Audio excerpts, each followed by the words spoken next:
तो आज के वीडियो में हम सिद्ध करेंगे कि त्रिभुज के तीनों अंतः कोणों का योग 180 डिग्री होता है।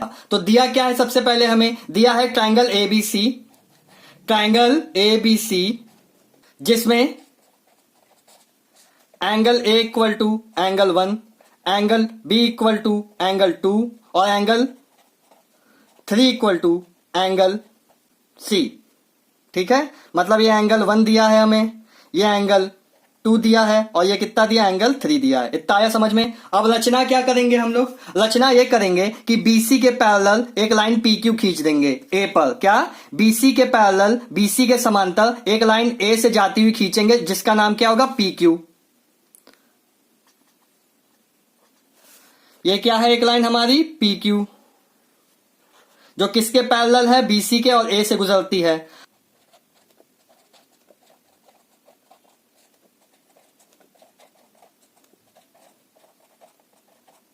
तो चलिए अब हम सिद्ध करते हैं कि त्रिभुज के तीनों अंतः कोणों का योगफल 180 डिग्री होता है। The sum of 3 interior angles of a triangle is 180 degree. तो यहां पे कैसे करेंगे, angle 1 plus angle 2 plus angle 3 equal to 180 अगर हम प्रूव कर देंगे तो हमारा ये क्या हो जाएगा, सिद्ध हो जाएगा कि त्रिभुज के तीनों अंतः कोणों का योग क्या होता है, 180 डिग्री होता है। ये बात बताइए, PQ पैरेलल BC के है क्या, PQ पैरेलल BC के है, बिल्कुल है। कैसे, रचना के, क्योंकि हमने रचना की है मतलब कंस्ट्रक्शन किया है। BC के पैरेलल एक लाइन क्या खींची है, PQ खींची है। अगर ऐसा है तो एंगल 2 मेरा एंगल, ये कोई भी एंगल मान लेते हैं, लेट्स से एंगल 4, और ये एंगल 3 है, ये एंगल क्या हो जाएगा, 5 हो जाएगा।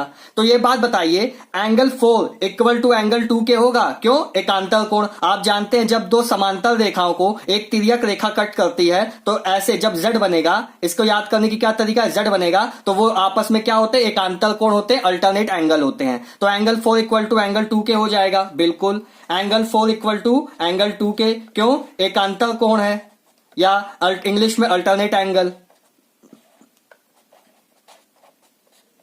इसी तरीके से देखिए, AC लाइन PQ और BC को कट कर रही है तो ये देखिए यहां पे भी Z बन रहा है। क्या बन रहा है, Z बन रहा है। तो ये क्या, एंगल 5 और एंगल 3 भी क्या होंगे, एकांतर कोण होंगे, आपस में बराबर होंगे।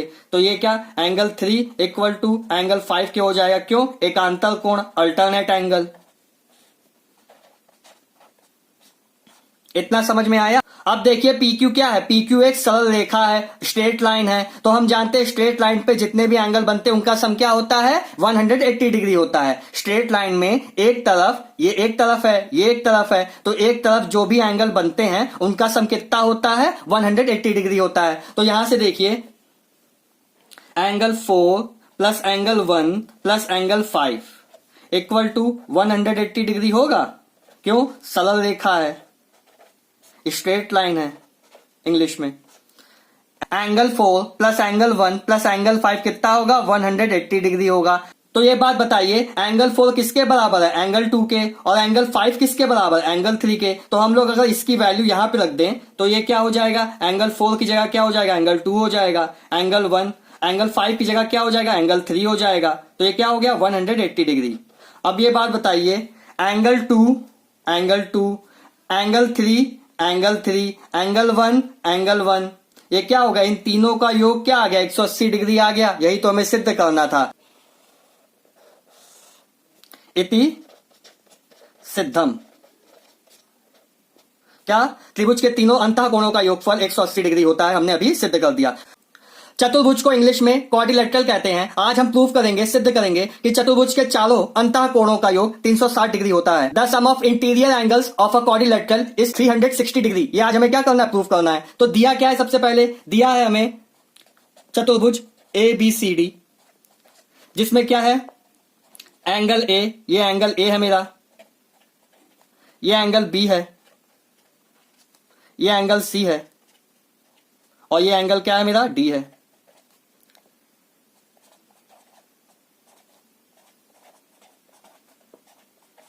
सिद्ध क्या करना है, angle A plus angle B plus angle C plus angle D equal to क्या, 360 डिग्री। ये हमें क्या करना है, सिद्ध करना है, प्रूफ करना है। अब ये सिद्ध करने के लिए हम लोग क्या करेंगे, रचना करेंगे, इंग्लिश में कंस्ट्रक्शन करेंगे। क्या करेंगे, जो वर्टेक्स B है और वर्टेक्स D है इनको आपस में मिला देंगे।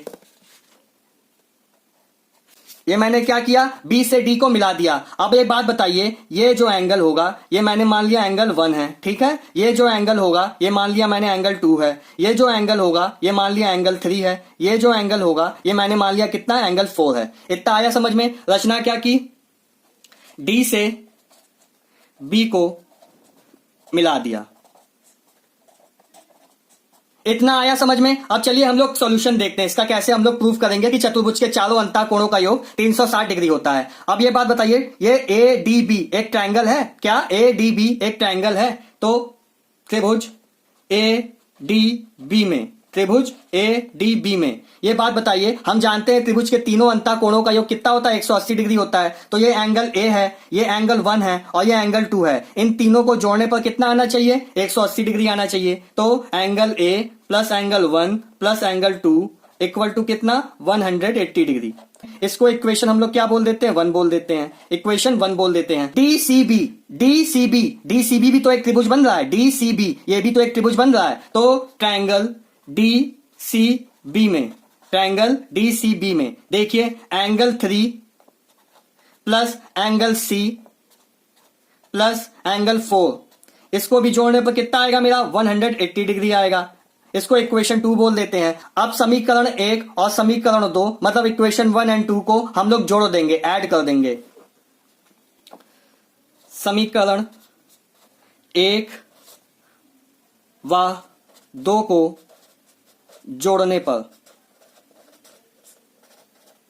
ये देखिए angle A plus angle 1 plus angle 2 plus angle 3 plus angle C plus angle 4 equal to कितना, 180 डिग्री प्लस 180 डिग्री। अब इसको थोड़ा अच्छे से लिख देते हैं, अच्छे से मतलब एंगल ए। अब ये देखिए angle 1 plus angle 3, angle 1 plus angle 3 को जब जोड़ेंगे तो ये कौन सा एंगल है मेरा, एंगल डी है। एंगल 1 और एंगल 3 को जब हम दोनों को जोड़ देंगे तो कितना आ जाएगा, एंगल डी की वैल्यू आ जाएगी। अरे जैसे ये है, इसको और इसको जोड़ने पर ये पूरा एंगल आ जाएगा, यही बात है। तो एंगल 1 को और एंगल 3 को हम लोग क्या करेंगे, साथ में लिख देंगे। अब एंगल सी आया। अब ये चीज देखिए एंगल 3, एंगल 2 प्लस एंगल 4, क्या, एंगल 2 प्लस एंगल 4, इसको जब हम दोनों को जोड़ेंगे तो क्या आएगा, एंगल बी आ जाएगा। एंगल 2 और एंगल 4 को जोड़ने पर कितना आएगा, एंगल बी आएगा। तो हम लोग एंगल 2 और एंगल 4 को भी क्या करेंगे, साथ में लिख देंगे। ये कितना आ जाएगा, 360 डिग्री। ये एंगल ए है, एंगल 1 प्लस एंगल 3 कितना हो गया, एंगल डी के, ये एंगल डी हो गया। Angle C, angle 2 plus angle 4 को क्या लिख सकते हैं, एंगल बी लिख सकते हैं। क्या हो गया, 360 डिग्री के बराबर। यही तो हमें सिद्ध करना था, यही तो हमें प्रूफ करना था कि चतुर्भुज के चारों अंतः कोणों का योगफल कितना होता है, 360 डिग्री होता है। यहां देखिए angle A plus angle B plus angle C plus angle D equal to किसके आ गया, 360 डिग्री के आ गया। आया समझ में। इति सिद्धम। वीडियो अच्छा लगा हो तो चैनल को सब्सक्राइब कीजिएगा, वीडियो को लाइक कीजिएगा। Thank you.